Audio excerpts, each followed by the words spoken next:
Hi, welcome back to Parenting on the Ranch. Today we're going to be discussing how sickness affects the other people in your home. So stick around. We are a family of 5 living on a ranch in Texas. On our channel, we will cover a variety of topics. These are solely based on our experience and opinions, and we do not hold any degrees in childhood development or education. Hi, welcome back to Parenting on the Ranch. I'm Jessica. And I'm Curtis. Thank you very much for tuning in today. Please subscribe to the channel. Hit the subscribe icon down the bottom and the bell icon as well so you don't miss anything of our videos. We have a video that we release like this one every Friday, and then we have a Mosh Podge videos on Tuesday with the occasional bonus video thrown in there every now and then. So make sure you subscribe to the channel. So today we're going to be discussing how sickness in your household can affect everyone else around you or everyone else in the home if just one person is sick. The conversation, this topic, it never really dawned on me, I think. It's kind of like one of those things that's like in the back of your mind when it's happening. Well, give a little backstory. So, our girls, Raven and Cassidy, they are 10 months apart. Mm-hmm. So, Raven is 6 and Cassidy is 5. They are, well, everybody calls them twins, and they are typically like Irish twins. So, they're, I think 10 months apart is how it is. Right? 11 months. Yeah, close enough.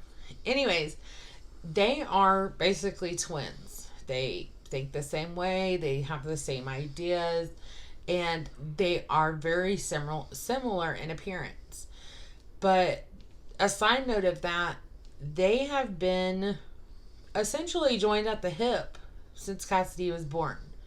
So their days and routines and just basic every phase of their life throughout the day, they are together. Mm-hmm. So this topic came up recently, and I kind of knew how Cassidy had ear surgery, so I kind of knew like what Raven was looking at. So we had the conversation. Of course, if you've been watching, you know that Cassidy had ear surgery on a Friday.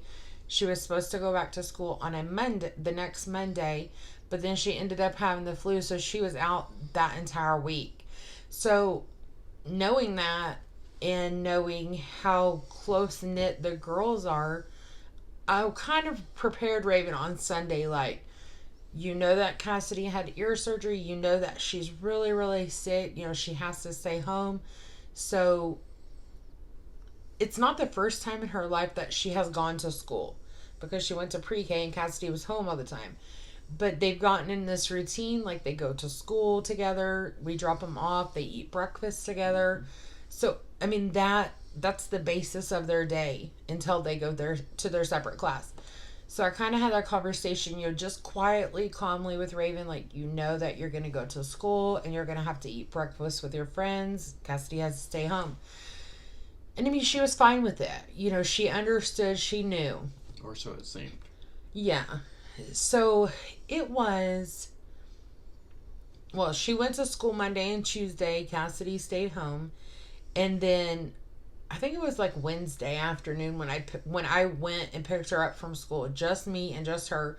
So we kind of have that undivided attention of each other. And we were just talking like how her day went and, how she was feeling. Okay. So what's the matter? Just a little sad. Why are you so sad, though? I don't know. Did you feel like you're missing out? Mm-hmm. Yeah? Why, because Cassie's at home? Yeah? Are you missing her, or are you missing being at home? I'm missing Cassie. You know what, though? What? Cassie misses you, too. Did you know that? Yeah? Mm-hmm. You're upset because you go to school and Cassie gets to stay home, but you know what? Cassie wants to go to school. She's upset that you get to go to school and she has to stay home on the couch. Did you know that? Because she wants to go to school just like you, and she wants to be learning.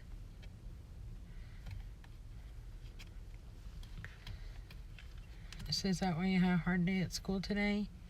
Because you're going to school alone? Yeah.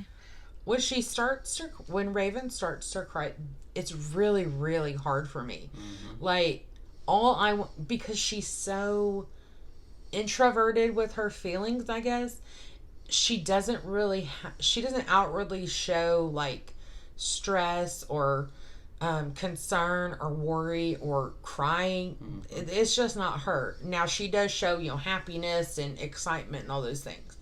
But it's just not her. So it's very hard for me, like, when she starts to cry, I can't make eye contact with her because then all I do is cry. Mm-hmm. And we don't really, I can't as the grown up really maneuver the conversation. So I think it works out really good because I was driving, so like I had to focus, and I'm talking to her and she's way in the back of the car. But I mean, it really came out clear that she was upset. I mean, she was crying, and something's wrong because that's not her typical that's not her typical. So, asking her, like, what's going on? Why are you crying? Just these things. And she's distracted by the drive home, and she could talk more openly because we're not face to face. I think she felt a little more comfortable. But by the time we got, she said at first, I don't want to talk about it. I just don't want to talk about it. Which I think a lot had to do with that you asked her right when you got in the car, mm-hmm. and, it was still, she was mainly focused on getting in the car and doing her thing of getting ready to go home, mm-hmm. and your attention was more solely focused on her. But as the drive went on, she got away from that and she started looking at the scenery and mm-hmm. listening to the radio if you had it on or whatever, and her mind got away from that one-on-one that she typically clams up on, and she was able to talk a lot more. And that's a good point, that when we do have face-to-face one-on-one with her, especially if it involves feelings or emotions, she is like tight-lipped. And that could be because she does have FASD, or fetal alcohol spectrum disorder is what they call it now. So her brain is wired differently to process emotions and feelings and things like that. So anyways, back to the story. She said, I really don't want to talk about it. I said, okay, that's fine. And give her the room to think about it, to process it, maybe in quiet, because her friends aren't there, school's not going on, all these things. So I told her, okay, that's fine. I said, but I would really like to talk about it before we get home and before we get into, the crazy homework and all those things. So probably 5 minutes into the trip, she started talking. She said, okay, I'll talk about it. And, she just kind of voiced her concern of, like, she's worried about Cassidy being at home. She's concerned, like, she thinks about, I think she had gotten in trouble for not doing her work that day. Mm-hmm. She got, like, a negative remark on her folder. So, she was worried, like, or I guess she was distracted from her classwork because she was wondering what Cassidy was doing at home. And I, just like, I told her before, like, we're just going to stay home and Cassidy has to rest and all these things. So it just, like, reaffirmed, like, we didn't go anywhere. We didn't go to McDonald's and go to the playground. We didn't go shopping at Walmart. We didn't do any of those things. Like, we have stayed at home and that's it. So it's like I knew, and I told her, and I try to, like, cut it off at the past, but I didn't know that it was, like, running that deep, that she felt left out. So I think that time, just taking that 20 minutes with her, talking to her, assuring her, like, you are not missing out. She cried the whole way home. But by the time we got home, it wasn't as raw and emotional as when she first got in the car. So those are things to consider. Like, if you have multiple kids, or, when you were in the hospital, you prioritize, like me as a mom and wife, I prioritize, like, okay, sick person and then everybody else. But when they're all sick, or when a parent or your spouse is sick, like, your focus is that person. Making sure they have what they need, making sure they make all the doctor's appointments and stuff like that. It's not that when you were in the hospital, it's not that I just forgot that I had kids, but I don't really think there was a whole lot of time in the schedule and the routine, and me being the sole person, there wasn't a whole lot of time to, like, check in and say, how are you feeling about what's going on? And I mean, they were a little bit younger. Well, it was last year, but anyway, it's like, you want to make sure that the person that's sick is getting the attention too, but you also need to make sure that everybody else gets attention. But it's a real delicate balancing act that you have to do, because if you overcompensate with the kids that are healthy, or the rest of the family, by going out to going to the park or taking them to the park and then leaving the sick child at home with one of the other parents, it flips on you. Yeah, they feel left out. Because they feel left out because they're not having the fun, even though the ones that are healthy feel like they are at home having fun. So you don't want to overcompensate too much, but you also want to make sure that you give that individual attention to the rest of the kids, not only just the sick kid. Well, it's not even, it's not like taking them places or doing those things. It's just checking in with them. But, don't check on them or in with them in a room full of people with the TV on or music blaring or anything like that.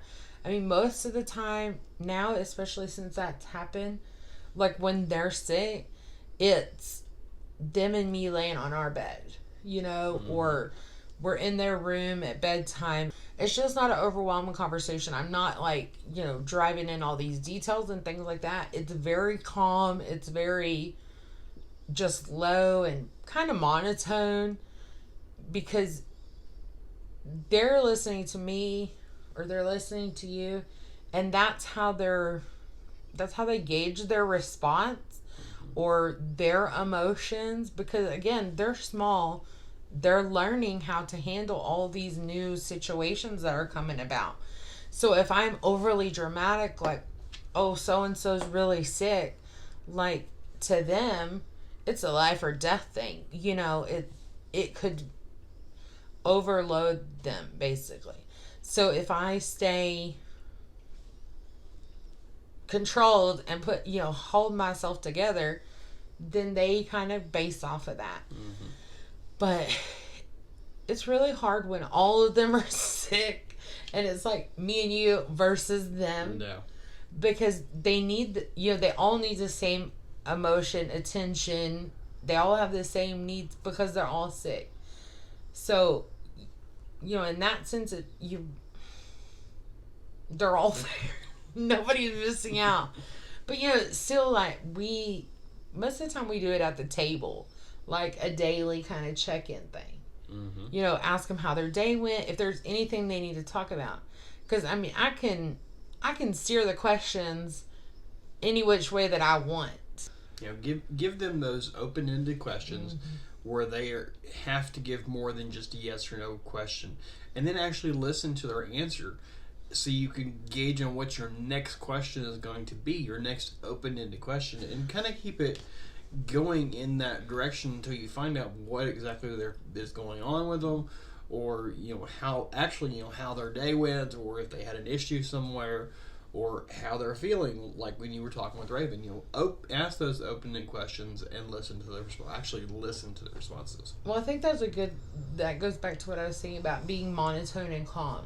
If you stay pretty well even keel about it, sometimes it's not what they say, it's how they say it, those influxes in their voice, things like that, that they might not have the words to get it across to you. Mm-hmm. So just kind of be in tune with them.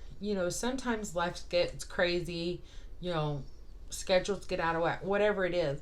So I like the days like when one of us is home, just one of us can go pick up the kids, or both of us can go and make it a family thing or whatever. Mm-hmm. And it's just easier. Mm-hmm. You don't have to engage all the time. So like me checking in with them, I pretty well know how his day went. I pretty well know, what's going on. So like if you talk to him, he may say something that I didn't notice all day long. So, mm-hmm. because I'm with him all the time. So I know, like, okay, he cried today, he hurt him, all these things. But if you do it, kind of cross-vector it. Because I'm with the kids all the time and you're not. So, mm-hmm. and you being dad or me being mom, they might say different things to us. Yeah. They might let an emotion or something go that I'm more equipped to handle than you are, or vice versa. Mm-hmm. So it's important that we're both there, because we both need to know what's going on. Mm-hmm. We both need the connection with them, and they need the connection with both of us, because things I can't teach them or give them, you can, and again vice versa. Mm-hmm. So that's when we typically tend to tag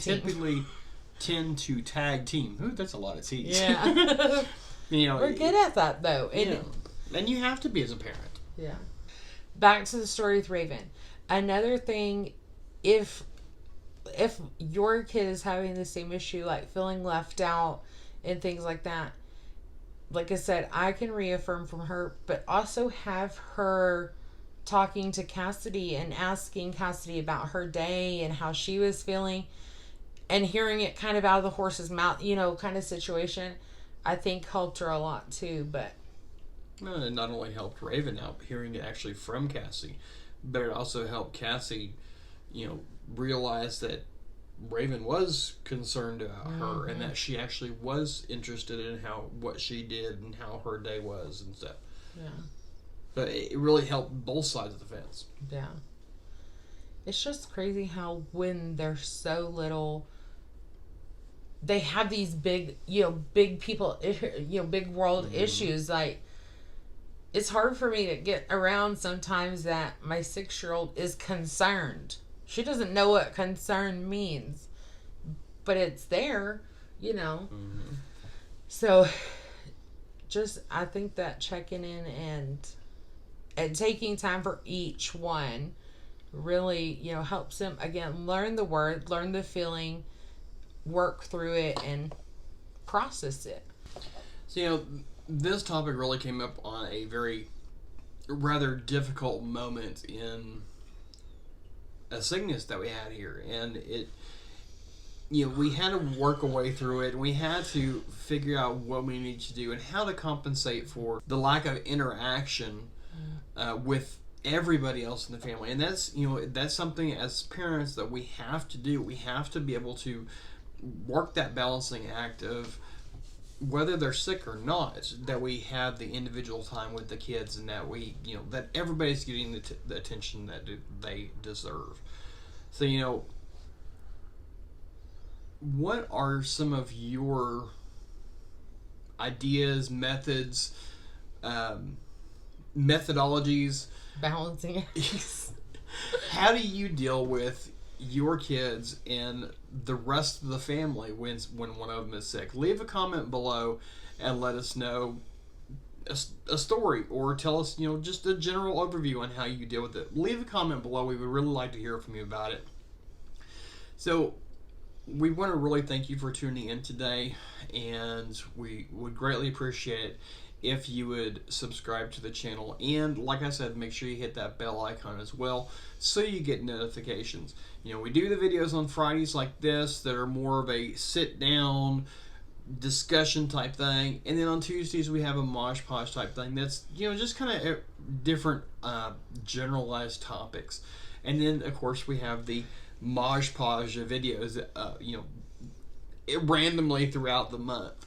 And we Random chaos. And we do have a couple extra videos that we're going to be throwing out here probably pretty soon as well. So, in the meantime, until our next video comes out next Tuesday, check out these videos over here. Subscribe to the channel. And until we talk to you next time, happy parenting.